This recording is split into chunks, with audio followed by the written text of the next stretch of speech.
بسم اللہ الرحمن الرحیم. تذکرہ تابعین عبد الرحمن رافت بادشاہ کی.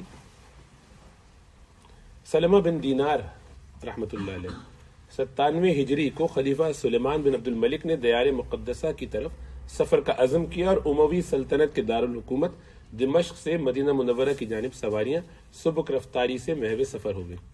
دراصل خلیفہ کو روضہ رسول صلی اللہ علیہ وسلم پر درود و سلام کا نذرانہ پیش کرنے کا بڑا شوق تھا، جس کے لیے وہ حرم نبوی جا رہے تھے. اس قافلے میں شاہی قافلے میں قراء، محدثین، علماء، فقہاء، امراء اور قائدین کی بھی ایک بڑی جماعت شریک تھی. جب قافلہ مدینہ منورہ پہنچ کر وہاں ٹھہرا تو عوام و خواص خلیفہ کو سلام کرنے اور خوش آمدید کہنے کے لیے جمع ہو گئے، مگر مدینہ کے قاضی، مستند عالم دین اور ثقہ امام سلمہ بن دینار زائرین کے اس گروہ میں شامل نہیں تھے. خلیفہ سلیمان نے اپنے استقبال کرنے والوں سے فارغ ہونے کے بعد کہا، کچھ مصاحبین سے، کہ اگر دلوں کو وقتاً فوقتاً تذکیر و نصیحت سے سیقل نہ کیا جائے، صاف ستھرا کر کے چمکایا نہ جائے، تو معدنیات کی طرح یہ بھی زنگ آلود ہو جاتا ہے. سننے والوں نے کہا، امیر المؤمنین بات تو صحیح ہے. پھر خلیفہ نے کہا، کیا مدینے میں کوئی ایسا شخص نہیں جس نے صحابہ کرام کو پایا ہو، یعنی ان کی صحبت اختیار کی ہو، یعنی تابعین میں سے ہو، اور وہ ہمیں واضح و نصیحت ہی کرے؟ لوگوں نے کہا، امیر المؤمنین کیوں نہیں، یہاں ابو حازم اعرج، امام اعرج، بڑے امام، یہ موجود ہیں. خلیفہ ابو حازم اعرج کون؟ لوگ سلمہ بن دینار، یہ ان کا پورا نام، جو مدینہ کے عالم اور امام اور ان تابعین میں سے ایک ہیں جنہوں نے متعدد صحابہ کو پایا ہے. خلیفہ انہیں ہمارے پاس لاؤ، لیکن ان کو بلانے میں عاجزی اور انکساری اختیار کرنا. لوگ ان کے پاس گئے اور انہیں بلا لائے. جب امام مدینہ تشریف لائے تو خلیفہ نے انہیں خوش آمدید کہا اور ان کو اپنے قریب بٹھا لیا. قدر خفگی کا اظہار کرتے ہوئے سلیمان نے کہا کہ ابو حازم، یہ کیسی بے رخی ہے؟ امیر المومنین، آپ نے مجھ میں کون سی بے رخی دیکھی؟ سلیمان، میرے استقبال و ملاقات کے لیے سب لوگ آئے، آپ نہیں آئے. سلیمان، بے رخی کا معاملہ تو واقفیت کے بعد پیش آتا ہے، جبکہ آج سے پہلے نہ آپ مجھے جانتے تھے نہ میں آپ سے واقف تھا، پھر مجھ سے کیسی بے رخی کی واقع ہو سکتی ہے؟ خلیفہ لوگوں سے مخاطب ہوتے ہوئے، شیخ اپنے عذر میں سچے ہیں. خلیفہ نے ناراضی کا اظہار کر کے غلطی کی، اپنے بارے میں خود کہا. پھر خلیفہ سلمہ بن دینار کی طرف متوجہ ہوا اور کہا کہ اے ابو حازم، دل میں کچھ اہم مسائل ہیں جو آپ کے سامنے بیان کرنا چاہتا ہوں. ابو حازم، ہاں بیان کیجیے، اللہ مدد فرمانے والا ہے. ابو حازم، ہم موت سے نفرت کیوں کرتے ہیں؟ ابو حازم، اس لیے کہ ہم نے اپنی دنیا آباد جبکہ آخرت برباد کر رکھی ہے. اب ہم آبادی سے ویرانے کی طرف جاتے ہیں تو ڈریں گے، اسی لیے ڈرتے ہیں. ابو حازم، آپ نے سچ کہا. پھر اگلا سوال پوچھا کہ ابو حازم، میں جاننا چاہتا ہوں کہ اللہ کے حضور ہمارے لیے کیا چیز ہوگی؟ ابو حازم، اپنے اعمال کو میزان الہی یعنی قرآن پر پیش کر لیجیے، آپ کو معلوم ہو جائے گا کہ آپ کے ہاں اللہ کے لیے کیا چیز ہے. کیا کچھ آپ اللہ کے لیے کرتے ہیں، قرآن کے مطابق آپ دیکھ لیجیے، ہر چیز کو اس پر جج کر لیجیے. خلیفہ، قرآن مجید میں مجھے یہ بات کس جگہ ملے گی؟ ابو حازم، آپ کو یہ بات اللہ تعالیٰ کے اس قول میں مل جائے گی کہ ان الابرار لفی نعیم و ان الفجار لفی جحیم، یقیناً نیک صفات لوگ نعمتوں میں ہوں گے اور بد اعمال جہنم میں ہوں گے. خلیفہ، تو پھر اللہ کی رحمت کہاں گئی؟ ابو حازم، ان رحمت اللہ قریب من المحسنین، کہ بے شک اللہ کی رحمت بھی نیک لوگوں کے ہی ساتھ ہے. خلیفہ، میں یہ جاننا چاہتا ہوں کہ کل قیامت کے روز ہم اللہ کے دربار میں کس کیفیت میں حاضر ہوں گے؟ ابو حازم، محسن یعنی نیک لوگ تو اللہ کے حضور اس طرح حاضر ہوں گے جس طرح طویل عرصے سے غائب ایک شخص اپنے گھر میں آتا ہے، اور گناہ گار اس طرح حاضر ہوں گے جیسے ایک بھگوڑے غلام کو گرفتار کر کے آقا کے سامنے پیش کیا جاتا ہے. اس کے بعد خلیفہ نے کہا کہ اے ابو حازم، ہم اپنی اصلاح کیسے کریں؟ ابو حازم، تکبر چھوڑ دو اور عاجزی اختیار کرو. خلیفہ، یہ جو دنیا کا مال و متاع ہے، اس میں بھی تقوی الہی کی صورت ہو سکتی ہے؟ تو ہو سکتی ہے، تو کیا صورت ہوگی؟ ابو حازم، یہ کہ تم اس کو جائز طریقے سے لو یا کماؤ، اس کو درست جگہ خرچ کرو، برابری کی بنیاد پر تقسیم کرو، اور اس معاملے میں رعایا کے درمیان عدل سے کام لو. خلیفہ ابو حازم، مجھے بتائیے کہ لوگوں میں افضل کون ہے؟ ابو حازم، عاجزی کو اپنانے اور تقوی اختیار کرنے والا. خلیفہ، سب سے بڑا انصاف و عدل کیا ہے؟ ابو حازم، اس شخص کے سامنے کلمہ حق بیان کرنا جس سے آدمی ڈرتا ہو یا کوئی امید رکھتا ہو. خلیفہ، سب سے جلد قبول ہونے والی دعا کون سی ہے؟ ابو حازم، نیک آدمی کی دعا جو وہ نیک لوگوں کے حق میں کرتا ہے. خلیفہ، بہترین صدقہ کون سا ہے؟ ابو حازم، تنگ دست کی وہ جمع پونجی جو وہ کسی فقیر کے ہاتھ پر رکھ دیتا ہے پھر اس پر کسی قسم کے احسان کا اظہار کرتا ہے اور نہ ہی اسے تانا دے کر کوئی ذہنی اور جسمانی اذیت دیتا ہے۔ خلیفہ سب سے بڑا عقل مند کون ہے؟ ابو حازم، وہ آدمی جو اطاعت الہی کی نعمت سے سرفراز ہو کر اس پر عمل پیرا ہو جائے، پھر دوسروں کو بھی اس بھلائی کی طرف دعوت دے۔ خلیفہ سب سے بڑا بے وقوف کون ہے؟ ابو حازم، وہ آدمی جو دوسرے کی خواہشات پر چل پڑے جبکہ یہ دوسرا شخص ظالم ہو، اس طرح وہ دنیا کے بدلے اپنی آخرت، دوسرے کی دنیا کے بدلے اپنی آخرت برباد کر ڈالے۔ خلیفہ ابو حازم، کیا آپ ہمارے ساتھ رہ سکتے ہیں تاکہ ہم آپ سے مستفید ہوتے رہیں اور آپ ہم سے؟ اے امیر المومنین، یہ تو ہرگز نہیں ہو سکتا۔ خلیفہ، کیوں؟ مجھے ڈر ہے کہ اگر میں تھوڑا سا بھی تمہاری طرف مائل ہو گیا تو اللہ مجھے دنیا اور آخرت میں دگنی سزا دے گا۔ ابو حازم، ہم سے اپنی کوئی حاجت بتائیے۔ خلیفہ کی بات سن کر ابو حازم سلمہ بن دینار خاموش ہو گئے۔ خلیفہ نے جملہ دہرایا، ابو حازم اپنی کوئی حاجت پیش کیجیے، یہ جیسی بھی ہوئی ہم اسے پورا کریں گے۔ ابو حازم، میری حاجت یہ ہے کہ آپ مجھے جہنم سے بچا کر جنت میں داخل کرا دیں۔ ابو حازم، یہ تو میرے بس میں نہیں امیر المومنین، میری بھی اس کے علاوہ کوئی اور حاجت نہیں۔ ابو حازم، ہمارے لیے دعا کیجیے۔ ابو حازم دعا کرتے کہ اللہ، اگر سلیمان تیرے دوستوں میں سے ہے تو دنیا اور آخرت کی بھلائیوں کا حصول اس کے لیے آسان کر دے، اگر تیرے دشمنوں میں اس کا شمار ہوتا ہے تو اس کی اصلاح فرما دے اور اس چیز کی ہدایت دے جس سے تو راضی ہوتا ہے۔ حاضرین میں سے ایک شخص بولا، جب سے آپ امیر المومنین کے پاس آئے ہیں اب آپ نے بہت بری بات کہی ہے، آپ نے خلیفہ کو دشمنان خدا میں شامل کر دیا۔ ابو حازم نے جواب دیا، بری وہ بات نہیں جو میں نے کہی، بلکہ بری وہ بات ہے جو تو نے کہی ہے۔ اللہ نے تو علماء سے یہ عہد لے رکھا ہے کہ وہ کلمہ حق بیان کرے۔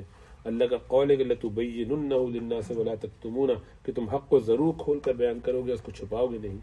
پھر ابو حازم خلیفہ کی طرف متوجہ ہو کر گویا ہوئے، اے امیر المومنین، ہم سے پہلے جتنے لوگ اور قومیں گزری ہیں وہ اس وقت تک خیر و عافیت سے رہیں جب تک ان کے عمراء یعنی ذمہ داران حکومت علماء کے پاس درس و نصیحت لینے کے لیے برغبت آتے رہے۔ پھر کچھ رذیل اور کمینے لوگوں نے علم حاصل کر لیا اور اس کے بل پر ان کو عمرہ کا قرب نصیب ہو گیا۔ وہ دراصل اس دنیا سے جو علم کمانا چاہتے تھے، اس سے دنیا کمانا چاہتے تھے۔ تب عمرہ نے علماء سے بے رغبتی اور بے رخی اختیار کر لی اور علماء بھی بے وقت اور بے بس ہو گئے اور اللہ کی نظروں میں بھی گر گئے۔ اگر علماء اس چیز سے بے نیازی اختیار کرتے جو عمرہ کے پاس تھی تو علماء ان کے علم میں ضرور رغبت رکھتے، مگر یہ علماء عمرہ کے پاس سامان دنیا میں کھبے ہوئے پھنسے ہوئے اور عمرہ ان کے مقام و مرتبے سے بے نیاز ہو گئے اور ان کو ہلکا جاننے لگے۔ خلیفہ، آپ نے سچ فرمایا، مجھے مزید واضح و نصیحت کیجیے، میں نے آپ سے زیادہ حکمت کو کسی کے منہ کے قریب نہیں دیکھا۔ ابو حازم، اگر آپ واضح و نصیحت کا اثر لینے والوں میں سے ہیں تو جو کچھ میں نے کہا وہی کافی ہے، اور اگر آپ ان لوگوں میں سے ہیں تو پھر مجھے ٹوٹی کمان سے تیر چلانے کا کچھ فائدہ نہیں۔ ابو حازم، میں آپ کو قسم دیتا ہوں کہ آپ مجھے مزید نصیحت کریں۔ ٹھیک ہے، نصیحت کرتا ہوں، مگر مختصر سنیے۔ اپنے رب کو عظیم جانو اور خود کو گناہ سے اس قدر دور رکھو کہ اللہ تمہیں ہرگز اس جگہ نہ دیکھے جہاں سے اس نے تمہیں منع کیا ہے، اور اس جگہ سے غیر حاضر نہ پائے جہاں جانے کا حکم دیا ہے۔ پھر ابو حازم سلمہ بن دینار سلام کیا اور رخصت ہو گئے۔ خلیفہ نے انہیں جانا جاتا دیکھ کر کہا کہ عالم ناصح، اللہ آپ کو جزائے خیر عطا فرمائے۔ ابو حازم ابھی گھر پہنچے ہی تھے کہ انہوں نے دیکھا کہ امیر المومنین نے دیناروں سے بھری ایک تھیلی ان کے پاس بھیجی اور ساتھ پیغام لکھا ہے کہ اسے خرچ کریں، اس کے بعد بھی اگر آپ کے لیے میرے پاس بہت کچھ مال ہے۔ ابو حازم نے خلیفہ کو وہ تھیلی واپس کرتے ہوئے فرمایا اور لکھا کہ اے امیر المومنین، میں اس بات سے اللہ کی پناہ مانگتا ہوں کہ جو سوالات آپ نے مجھ سے کیے وہ فضول و بیکار جائیں، اور جو بات میں نے بتائی اور جو جوابات میں نے دیے وہ باطل قرار پائیں۔ اللہ کی قسم، میں تو آپ کے لیے ایسا نہیں پسند کرتا تھا، خود اپنے لیے کیسے پسند کر سکتا ہوں۔ اے امیر المومنین، اگر میری آپ کے ساتھ ہونے والی اس گفتگو کا معاوضہ یہ دنیا ہے تو پھر حالت اضطراری میں مردار اور خنزیر اس سے زیادہ حلال ہے۔ یعنی میں سور کا گوشت کھانا یا مردار گوشت کھانا زیادہ حلال سمجھتا ہوں اگر واقعی میں مجبوری میں ہوں اور فاقے کر رہا ہوں۔ آپ کا یہ پیسہ لینا میرے لیے، کیونکہ میں تو دین آپ کو اس لیے نہیں سکھایا، سوال کے جوابات اس لیے نہیں دیے تھے، اور اگر بیت المال میں میرا یہ حق ہے تو کیا آپ نے اس حق میں مجھے اور دوسرے لوگوں کو برابر شریک کیا؟ اگر آپ کہتے ہیں بیت المال سے تمہارا حق ہے تو باقی لوگوں کو بھی دیا ہے کیا؟ تمام رعایا کو۔ سلمہ بن دینار کا مکان علم کے متلاشیوں اور صلاح کے طلبگاروں کے لیے ایک چشمہ شیریں تھا۔ ان کے بھائیوں اور طلبہ میں کوئی فرق نہیں تھا۔ عبد الرحمن بن جریر کئی بار ان کی خدمت میں حاضر ہوئے، جبکہ عبد الرحمن کے ساتھ ان کا بیٹا بھی تھا۔ یہ سلمہ بن دینار کے پاس بیٹھ جاتے، ان کے لیے سلامتی اور دنیا اور آخرت کی بھلائیوں کی دعا کرتے، تو سلمہ ان کی دعا کے بہترین جوابات دیتے اور خوش آمدید کہتے، پھر ان کے درمیان گفتگو کا آغاز ہوتا تو عبد الرحمن کہتے، اے ابو حازم ہم دل کو کیسے بیدار رکھ سکتے ہیں؟ ابو حازم ضمیر درست ہو جائیں تو بڑے بڑے گناہوں سے مغفرت کا سامان پیدا ہو جاتا ہے، اور جب آدمی گناہ ترک کرنے کا عزم کر لیتا تو دل کی بیداری بھی نصیب ہو جاتی ہے۔ اے عبد الرحمن یہ بات ہرگز فراموش نہ کرنا کہ دنیا کا چھوٹا سا کام ہمیں آخرت کے بڑے بڑے کاموں سے غافل کر دیتا ہے، اور ہر وہ نعمت جو تمہیں اللہ کے قریب نہ کرے تیرے لیے عذاب ہے۔ اسی دوران عبد الرحمن بن جریر کا بیٹا بولا، جناب ہمارے بہت سے استاد ہیں، ان میں سے کس کی پیروی کریں؟ ابو حازم بیٹا اس استاد کو رہنما و مقتدی بناؤ جو غیب میں اللہ سے ڈرتا ہو، تنہائی میں اللہ سے ڈرتا ہو، گناہ کے معاملے میں کسی شبے کا شکار ہونے سے بچتا ہو، وہ بچپن سے ہی تزکیہ نفس کا کرتا ہو، اس نے یہ کام بڑھاپے کی عمر کے لیے مؤخر نہ کر رکھا ہو۔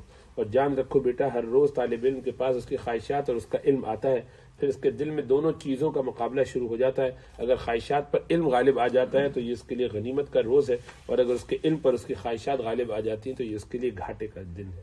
عبد الرحمن بن جریر نے کہا کہ آپ نے ہمیں شکر کی بڑی ترغیب دلائی، تو بتائیے کہ شکر کی حقیقت کیا ہے؟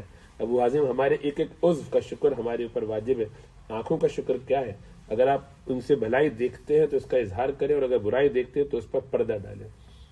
عبد الرحمن کانوں کا شکر کیا؟ اگر آپ کوئی اچھی بات سنیں تو اس کو یاد کر لیں، بری بات سنیں تو اس کو بھلا دیں۔ ہاتھوں کا شکر کیا؟ یہ کہ آپ اس کے ذریعے کسی کوئی ایسی چیز نہ اٹھائیں جو آپ کی نہیں، اور یہ کہ اللہ کے حقوق میں سے کوئی حق ان ہاتھوں کے ساتھ نہ روکیں۔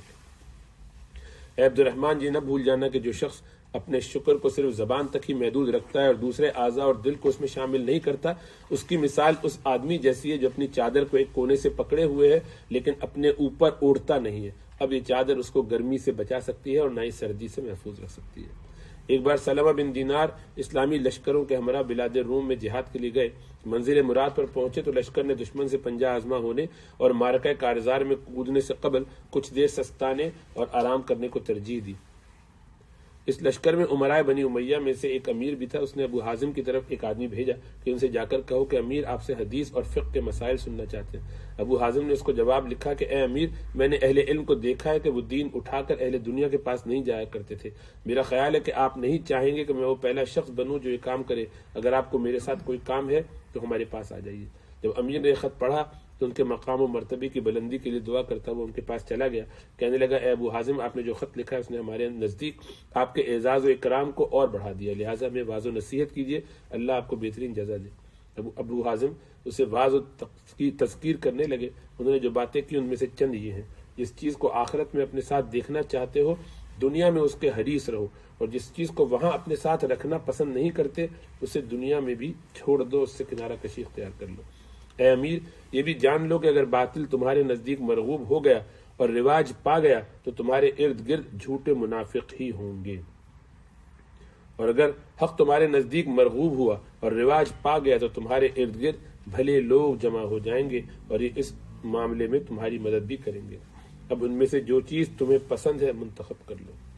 140 ہجری کے بعد ابو حازم اعرج کو موت آئی تو ان کے دوستوں نے پوچھا ابو حازم کیسا محسوس کر رہے ہیں؟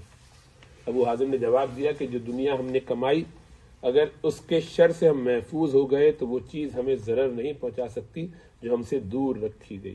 پھر انہوں نے یہ آیت پڑھی ان الذین آمنوا وعملوا الصالحات سیجعل لهم الرحمن ودا، یقیناً جو لوگ ایمان لائے اور نیک عمل کرتے رہے ان قریب رحمان ان کے لیے دلوں میں محبت پیدا کر دے گا۔ اللہ سبحانہ وتعالیٰ ان کی قبر کو نور سے بھرے، کروڑوں رحمتیں نازل فرمائے۔ جیسے